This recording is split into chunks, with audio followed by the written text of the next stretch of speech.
Hi, everyone. My name is Tej Yale. I'm the founder and CEO of Think Impact. We are a marketing company based out of Rochester Hills, Michigan.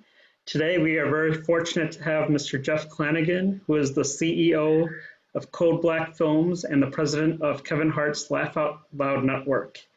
Jeff Clanagan is Kevin Hart's business partner and president of Hart's Laugh Out Loud Network. A prolific producer and innovator in the entertainment industry, Jeff began his career as a concert impresario for artists such as NWA, Run DMC, LL Cool J, Chris Tucker, and the Isley Brothers. In 1998, Jeff moved into the film and television industry where he was named the president of No Limit Films, rapper of Mr. P's film and video company. Jeff continued in television, creating and executive producing the syndicated magazine television show Living Large in 2002, which was hosted by Carmen Electra and was syndicated nationally through Carsey Warner Distribution. Jeff launched CodeBlack Films in 2008. He went on to produce and distribute Kevin Hart's concert movie, Kevin Hart, Let Me Explain, which went on to gross $32 million at the box office. CodeBlack recently distributed the Tupac All Eyes on My biopic, which has grossed over $40 million domestically. So thank you again, Jeff, for your time. I greatly appreciate it. The first question that I had for you was, how did you know or how did you break into the film and TV industry? Since it's a very competitive industry, what kind of sparked your interest and what made you decide to want to go that route? Well, I started in the music industry as a concert promoter, so I was promoting a lot of, basically all the big name hip hop artists. I always wanted to move into TV and films, but what I did first was I moved into music video because I had all these relationships with artists for my shows. I recruited some directors out of film school and started doing music videos. So I did over like 100 music videos. So I learned production from the ground up. And based off me doing a lot of music videos, that put me in contact with Master P, which was when I really moved into the film side. But it was a transition from concert producing to music videos and then to film. That's great. And to that question, I know you briefly touched on having relationships within the film and TV industry. With that being said, how did you and Mr. Kevin Hart become business partners or of like Heartbeat Productions and Laugh Out Loud Network?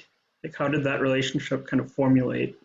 It formulated it was over 10 years ago. I was doing a comedy show or franchise I was partners with Shaquille O'Neal, and I had this franchise called the Shaq All-Star Comedy Jam. So we were doing the first show, and we booked Kevin on the show. He was the opening act, and Kevin had a breakout performance. And what I actually did in the film of it, because it was on Showtime, I switched the order and had Kevin close, and then the show did extremely well on Showtime as well as on DVD, and that was really the kind of the genesis of our relationship to move forward. And I started producing his subsequent stand-up comedy specials as well as started to get involved in his touring and things like that. So it was a natural relationship, but it was based off the success of what we did with Shaquille O'Neal All-Star Comedy Jam. Oh, that's great. And then the last question that I have before I open it up for some Q&A is, obviously with the next generation of comedians and actors and kind of the next generation of Kevin Harts, if you will, that are up and coming, is the CodeBlack platform or the Laugh Out Loud network, do they have projects that are geared specifically to attracting that new talent that many other production houses may not necessarily see? Yeah, I mean, one of our missions with Laugh Out Loud is to usher in the next generation of comedians. So we're looking for up and comers. We're looking for people that are breaking and emerging.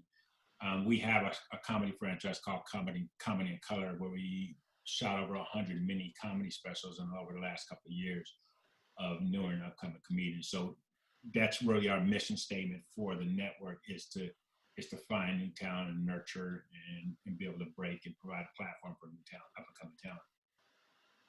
That's great. So for those that are tuning in, if any of you have any questions, I would like to open it up for Q&A.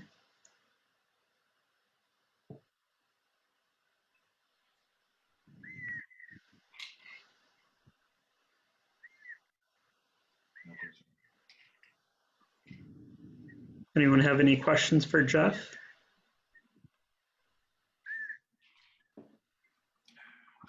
I can start if you want. I just didn't know if I should go first. Sure. But my question is you know, looking at the different brands that you were able to develop. First of all, thank you, because some of the projects you've been working on, I'm thinking to myself like, oh yeah, I saw that. Oh yeah, I saw that. That's pretty cool. So how were you able to evolve the platform of comedy? Referring to, you know, developing the Laugh Out Loud network, when comedy comes from such a individualistic, you know, point of view, you know, as far as being a comedian, how are you able to build that network of comedians in order to come under one umbrella? Well, I mean, I think the thing is, what I really focus on is the platform and distribution. I've been in the comedy space for a long time. I actually, when I was promoting, back in early 90s, I actually was one of the promoters on Def Comedy Jam, so I created a lot of relationships there. But my job is to build a platform, meaning distribute content, produce and develop content. And my job is not to necessarily tell, is the comedian funny or not, not funny, or kind of tell the comedian what they should be doing, but help them in their business. Because what happens is that this is one of the challenges in the comedy community, like an ongoing debate. There's always a debate about who's funnier. Well, some people come to me, well, so-and-so's funnier than Kevin, or so-and-so's funnier than so-and-so. And then I say, it really doesn't matter. Kevin is one of the most probably prolific business minds of any entertainer in the business, which is why he's at the level he's at. The challenge with a lot of talent is they don't put the right people around. I mean, managers or things like surround themselves. So, well, you might find somebody out there who might be funnier, but that's not really going to matter if they don't have the right business strategy or right team around. My thing, so what I try to help talent is help them and guide them on the business side, and understanding that as a comedian or even as an actress, they're a walking brand, and they have to think of themselves as a brand, and they have to act accordingly as a brand, because they are a brand, and they have to position themselves not just as talent. They have to put a business hat on also if they're going to elevate themselves in the business.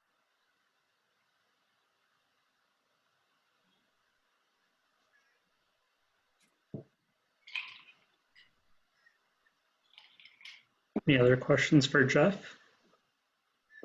Yeah, I have one. How you doing, Jeff? My name is Daniel Artest. Now, are you not related to Ron Artest, are you? Yeah, that's my brother, actually. Oh, really? Yes, sir. Yes, sir. I'm just joking. All right. Okay. Yeah, that's my older brother. Same mom and dad, same birthday and everything. But I just wanted to get your thoughts on, because you and T.I. created a show called Gone with the Wind, and it was actually pulled from HBO for a second, and it ended up going on Amazon, becoming #1. So I know it ended up back on HBO. I just want you to take us through that process on how y'all was feeling during that time of the show being dropped and then being picked back up. Wait, which show are you referring to? It's called Going with the Wind. It was with T.I. No, we didn't do that. I didn't do that. Oh, because I seen your name was with it or whatever. That's why it was that you and T.I. and Kevin Hart actually produced a Hollywood diversity effects show called Going with the Wind. Wait, you talking about the panel or are you talking about a show? We did a panel. We didn't actually the panel. Yeah. It was I was just doing my research on it, that's all, and it said that that HBO actually pulled it, but then it went on to Amazon. So I was just wondering, but no. Okay, I know what you're talking about. Okay. I know I was right about something. No, I know what you're saying. So what happened was, when the whole issue with George Floyd came up and diversity and how images are portrayed in Hollywood, HBO actually pulled, because they got some pushback, they pulled Gone with the Wind as well as some other titles that negatively portrayed Black people. So they pulled it. And what happened was me and T.I. were on a panel and we were talking about diversity. And I referenced it, and it actually, the newspapers picked it up and went on LA Times and all kinds of stuff. So like, but I used it as a reference as in terms of, you know, the move that, because what I was referencing was this, is that HBO dropped it, Amazon picked it up, and it went to #1 that week.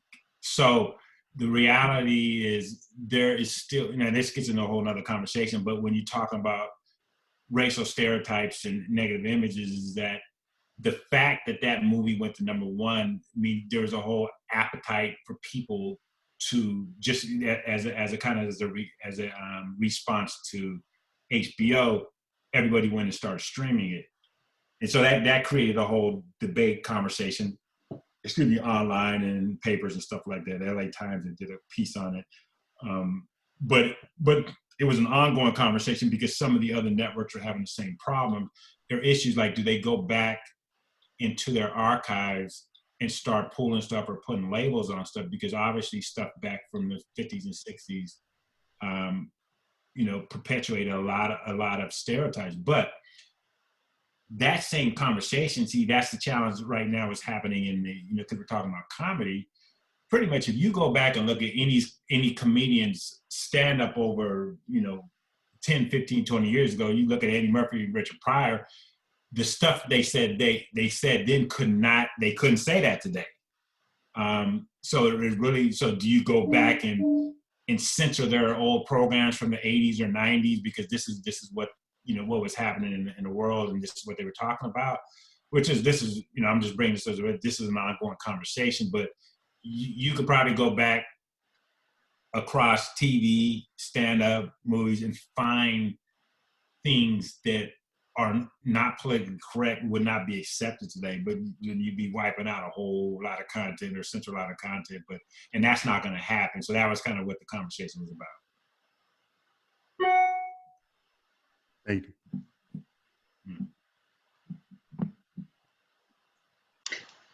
I had a quick question, Jeff. In terms of like, what entrepreneurial advice for someone that's thinking about pursuing a career within the entertainment industry or going that route to have a career in that, what kind of entrepreneurial tips could you provide to those individuals as well as like a whole? Do you have any aspiring tips on how to break into that, or some tips that you can provide since you've been working with some of the biggest names within the media sector? Yeah, I mean, I think one, do your research in terms of what you want to do, because here's the thing.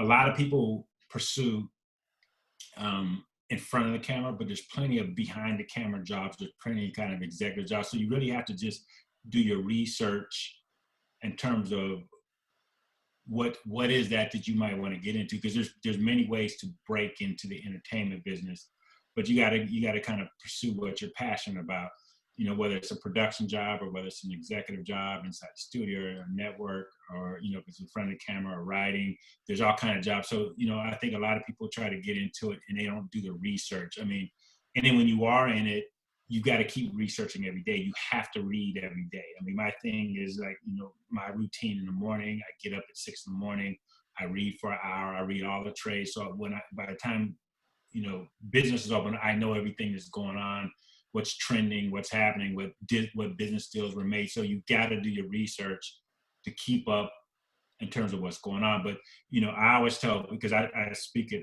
high schools and colleges a lot, and, you know, there's this thing called the internet, and there's this free mechanism called Google. Anything you want to know, you can Google it. Like it's out there. So it's like, do your research and then come ask the questions. That's why I always say is just research, because the information is out there. There's no reason for people not to have the information. But there's no one way to break into the entertainment industry. There's all kind of routes to break in. But the more information you have, the easier your path is going to be. Sounds good. Thank you. Did anyone else have any questions for Jeff? Anyone that's tuned in? Hi, sorry, I'm in the car. But I want to know what gets you going every day. Because you're around all these big names, but to the core as a person, what gets you going every day and you're passionate about doing the things you're doing with your business partner and entertainment and in business.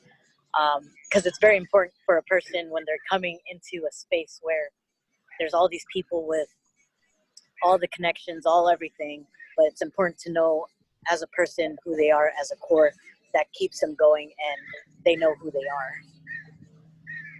are. That's a good question. I mean, for me, what's passion, what motivates me every day is not necessarily because I've been around the entertainment all my life. So it's not necessarily the people, but it's the deals. I'm driven. I'm known as what is a deal maker or a closer.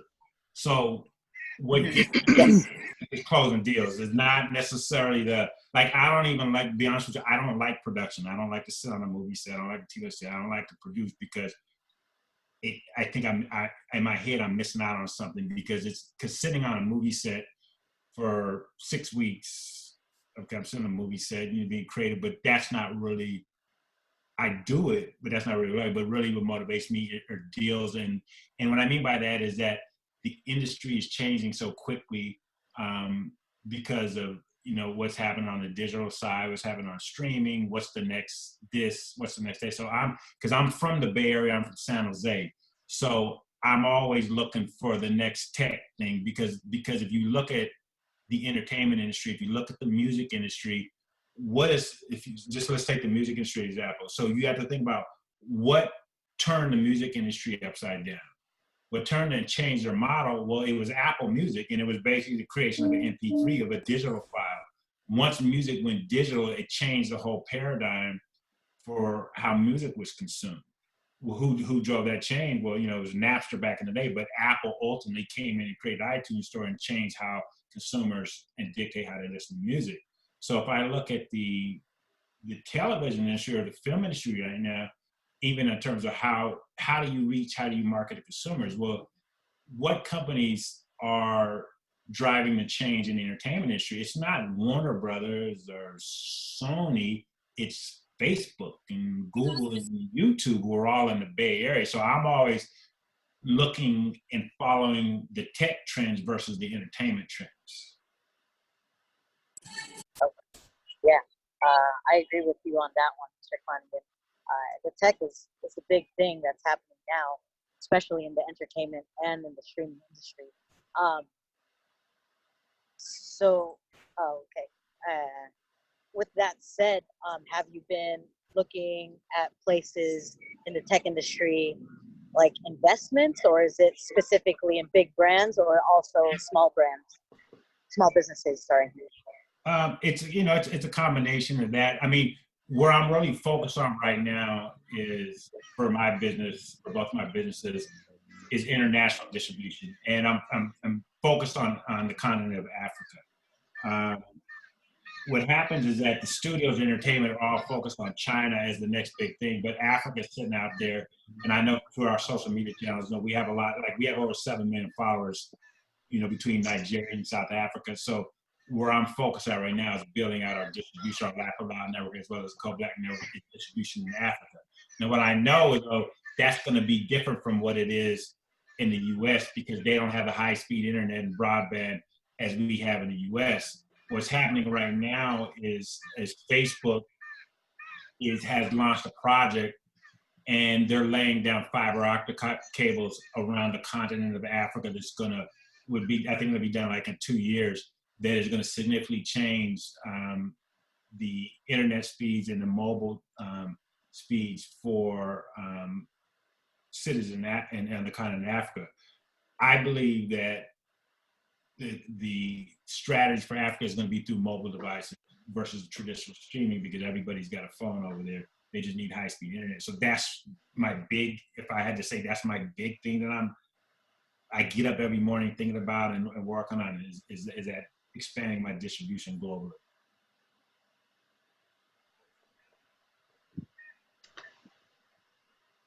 Jeff, I had a question too. In light of, I mean, unfortunately, during these COVID-19 times, how has your company been able to be sustainable?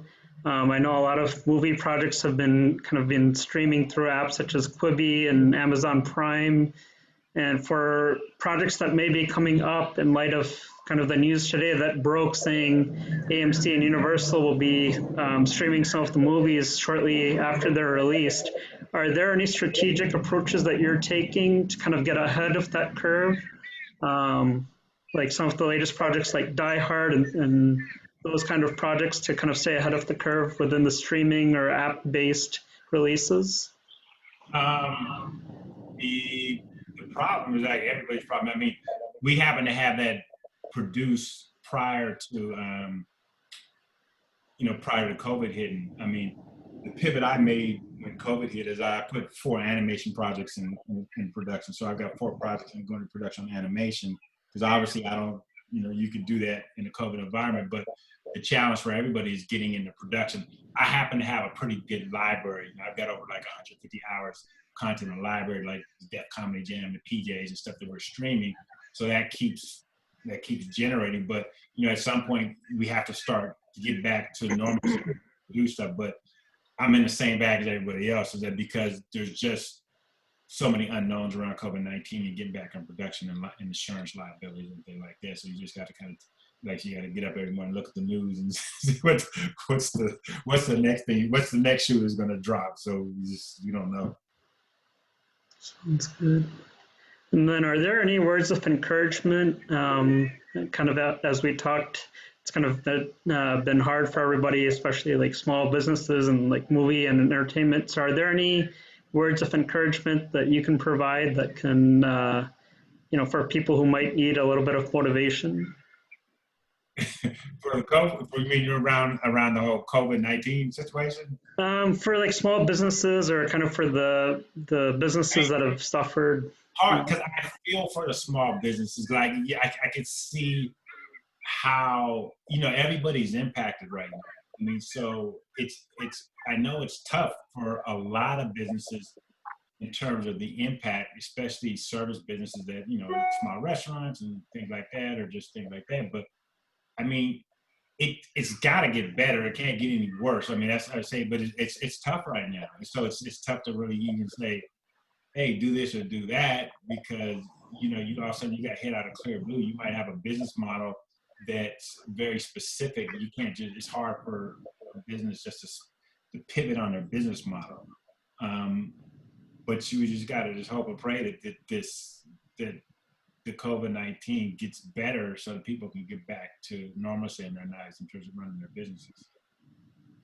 Sounds great. Thanks for the advice. Were there any last questions, Mr. Clanagan? I have one more question. Yep. How are you able to stay innovative, I'd say? I guess a more specific question, how are you able to keep telling stories that have never been heard before? The reason I ask is because our company, we do an event called Access a Tournament, and where we hold sporting events and mixed career fairs as well. But when we explain that to people always, screw their face up at us because they've never heard or seen it before. What are some of your processes, listening to you and some of the things you're saying? I'm feeling like the creative process. The innovative process, I think, from running a business, especially entertainment business, is that, so for example, I'll give you an example. At the beginning, because I was a content promoter, so we launched an experiential division, which is to do live events. We launched it at the beginning of the year. Our first project, which was a big project, is we partnered with Viacom and Live Nation, and we were producing Nick Cannon's Wild 'N Out tour. We had this thing, we were going on 35 dates, tickets were selling. I mean, we sold out the first week and a half. These are all arenas. We're in Baltimore, boom, COVID hit, they shut us down. Huge hit to business and business projections, but that's not my primary business. So I was able to sustain that because I've got other business models, different multiple revenue streams. So as a business owner, like, and to be innovative, you always have to innovate your model and your revenue stream. So I never get comfortable with just what I have is what I call one model or one revenue stream. If I was in the, like, for example, if you're in the live business right now of producing live events, well, then you have to be looking at, okay, how am I going to do this virtually right now? Because of the COVID situation, much like the NBA did with the games last night, they had virtual fans, and there's a bunch of stuff popping up. But you know, the entertainment industry has always survived these things. They just pivot and stay. So for me, that's me. Is I'm always looking to pivot. I'm never satisfied with what I have. I'm always looking down the line. I'm always looking for the next thing. And so I'm never satisfied with just whatever's working people get complacent, they get satisfied with whatever's working in the present day, but I'm always looking for that next thing. But you have to be able to pivot and make sure that you're building your business and creating multiple revenue streams around your model. Awesome. That's good.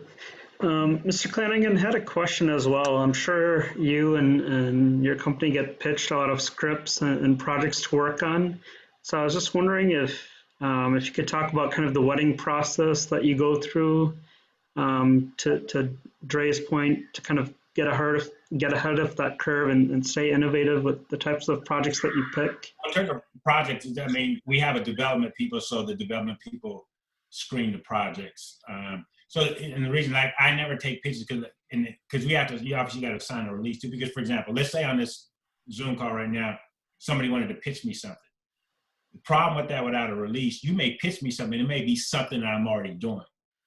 It may be similar to something I'm already doing. So it could be perceived, hey, I pitched Jeff this thing on a Zoom call, and he look up in a few months and I'm producing something that's similar. So I have to be careful of even taking pictures or even listening to log lines unless it's somebody unless I know them, or it's an agent or an attorney coming to me. Now I'll take pictures from attorneys or agents that I know that I'm in business with, because then you're protected. But we have to protect ourselves on our side in terms of taking pictures. But we have development people that kind of run point on that process.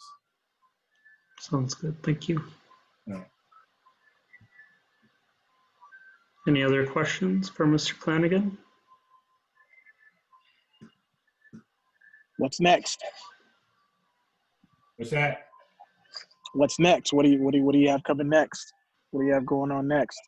What do we got next? We got a bunch of stuff. What am I most excited about is these animation projects I'm working on. Awesome. Because this will be my first time in animation, so that's what I'm saying. That's a new thing for me, so I'm excited about that because it's new. So I'm excited about it. But I've got 3 animated series that I'm developing right now. Cool. It's cool. Can you give any teasers on what they might be about, or is that still kind of under the wraps? What now? Can you give any teasers about what those series might touch on, or is that's a surprise? We haven't announced it yet, so if I say something, my team will get pissed off. Okay. Okay. Don't want to get you in trouble. Sounds good. Thank you, Mr. Clanagan, for your time. I greatly appreciate it, for accommodating our request, and for providing valuable insights as well. Greatly appreciate it. All right, thanks a lot. All right, thanks everyone for tuning in. Okay. Thank you. Yeah. Thank you.